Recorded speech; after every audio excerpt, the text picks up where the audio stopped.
This video is sponsored by Squarespace, the best way to make an amazing website. Apple has recently released their brand new 16-inch MacBook Pro, so we've now got Apple's complete lineup of MacBooks that shouldn't change at all until at least the end of spring. Starting with the MacBook Air for $1,100, the base 13-inch MacBook Pro for $1,300, the higher-end 13-inch Pro for $1,800, and the new 16-inch MacBook Pro for $2,400. To make it even better, each one of these MacBooks is now around $100 off from Amazon with free Prime shipping if you use the links down in the description, so definitely use those if you want to help support the channel. Now let's get started with comparing literally everything we can between all of these MacBooks, starting with portability. In terms of weight, the 16-inch Pro is now 4.3 pounds, and it's very noticeable compared to the rest of the lineup. From above, the Air is basically just as large as the 13-inch Pro, so portability should be pretty similar, and the 16-inch Pro is even less portable than the old 15-inch. The MacBook Pros also have more of a flat slate shape compared to the MacBook Air, which has a wedge design that gets thinner near the front end. Each of these MacBooks has a high-quality Retina resolution display, but the Air's display isn't as nice. It's quite a bit dimmer than the Pros, that each have an incredible 500 nits of brightness, and it's definitely not as color accurate, since every MacBook Pro has P3 wide color gamut, which has about 25% more colors than 100% sRGB, which is a must-have for photo editors. As far as display sharpness, they all have around the same Retina quality 227 pixels per inch, and every MacBook in the lineup comes with True Tone technology, which adjusts the white balance of the display to match the environment around you. The big change this year is that the new 16-inch Pro now gets smaller bezels that actually look quite a bit nicer and more modern compared to the rest of the lineup. Speaker quality and volume is a huge deal for some people, especially for me, so here's a sound comparison so you can hear the difference for yourself.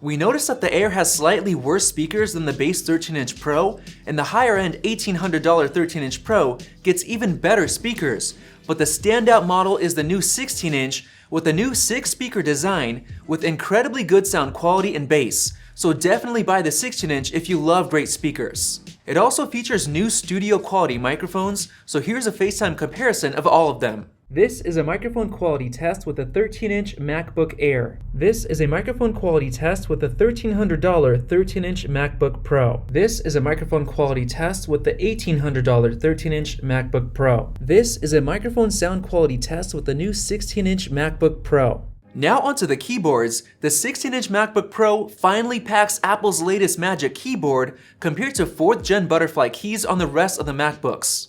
There is seriously a light and day difference between the two. You get so much more key travel and it's a much better typing experience on the new 16-inch. Now there are rumors that the rest of the MacBook lineup should be upgraded to the new Magic switches next year, but it most likely won't happen until at least springtime. Apart from that, the MacBook Air's keyboard slopes downward towards the front edge, so it's actually a bit more comfortable to type on compared to the Pros. And every single MacBook in the lineup comes with a Touch ID sensor built into the power button, which makes it really convenient to log in, use Apple Pay online, and install apps off the web without having to enter your password. However, every MacBook Pro comes with the Touch Bar, an OLED display that replaces the top row of keys and is fully customizable, but not that many people like it because it's more difficult to do things like adjust the display brightness and volume. And one of the new benefits of the 16-inch Pro is that it actually gets a physical escape key, so if you're a programmer or someone who uses that key a lot, definitely go for the 16-inch Pro. Now let's talk about the ports. Every port on every MacBook this year supports Thunderbolt 3, but both the 13-inch MacBook Air and lower-end MacBook Pro come with only 2 of these ports, compared to 4 ports on the more expensive Pros. If you're a basic user that doesn't connect to external displays or connect external devices very often, you'll probably be fine with one of the 2-port models. And you also have the choice of buying a Thunderbolt 3 hub just in case you do need more ports, but having 4 of them from the get-go is definitely more convenient, especially for those who use those ports more often. Now if you love large trackpads, the 16-inch Pro has the biggest one of them all, followed by the 13-inch Pro and then the Air that has a slightly smaller trackpad. For battery life, the new MacBook Air is rated at 12 hours compared to 10 hours on the 13-inch Pros and 11 hours on the 16-inch MacBook Pro. So while the Air is the best option for battery life, the 16-inch Pro is still a great choice. Now before we get into comparing performance, let me first tell you about our sponsor, Squarespace. If you've been thinking about making your own website, Squarespace is seriously the best way to go. I built an engaging website for my wife's cleaning business with literally no webmaking experience. You just choose a template, customize blocks of text and images, and easily move them around. It's incredibly simple, affordable, and it's been running flawlessly for almost 2 years, bringing in new clients thanks to the built-in SEO tools. So whether you're making a website for a small business or for literally anything else, go to squarespace.com for a free trial and use our custom link below when you're ready to launch to save 10% on your first purchase of a website or domain. Getting into performance, the base $1,300 MacBook Pro finally gets a quad-core processor, so the MacBook Air is now the only one in the lineup with a dual-core CPU. The $1,800 Pro has a faster quad-core, and the 16-inch Pro has a 6-core that can actually be upgraded to an 8-core if you're willing to spend another $300. Looking at raw processing power using Geekbench 5's multi-core test, we can see that the MacBook Air with its dual-core CPU is way behind the MacBook Pros. And surprisingly, the $1,300 Pro performs almost the same as the $1,800 model, and the 16-inch gives you a pretty good jump in performance as well. So we decided to look at performance per dollar using the full retail price of each MacBook, and the new $1,300 base MacBook Pro comes out way ahead, with incredible amounts of raw power for the cash, with the Air being a very bad value performance-wise. One thing that you won't find on a spec sheet is that the $1,300 base MacBook Pro has only one fan, just like the MacBook Air, while the more expensive $1,800 and $2,400 Pros have dual fans, and the 16-inch Pro has even better cooling than the 15-inch, so it should perform way better for longer workloads. To test that, we ran Cinebench R20, a more realistic benchmark which is long enough to heat the systems up and see how well the cooling systems work.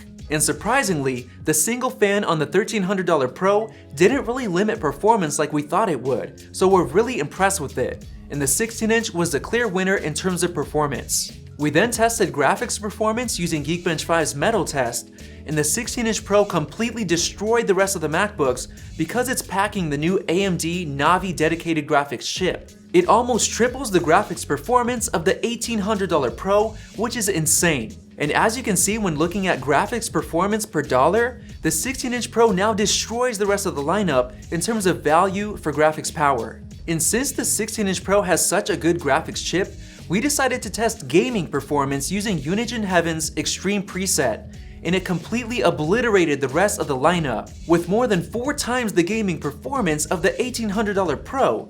So if you want to do some gaming on the side, definitely buy the 16-inch MacBook Pro. We also tested SSD speeds, and here we see a pretty big difference when going to the more expensive MacBook Pros, especially the 16-inch Pro because it comes standard with a 512GB SSD.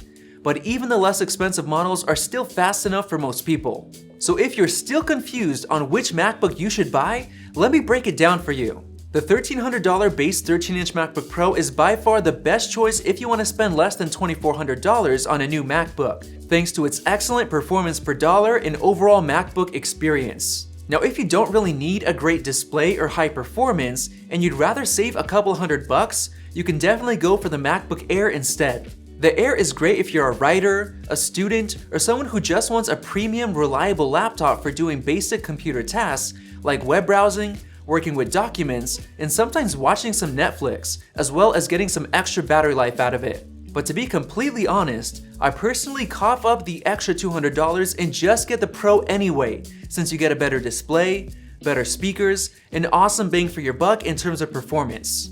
Now the $1,800 13-inch Pro is in a really tough spot because it honestly isn't that much more powerful than the $1,300 Pro. It just has a few luxury improvements like an extra 2 Thunderbolt 3 ports, faster SSD speeds, an extra cooling fan, and better speakers. The only downside of the $1,300 Pro is that it only comes with a 128GB SSD.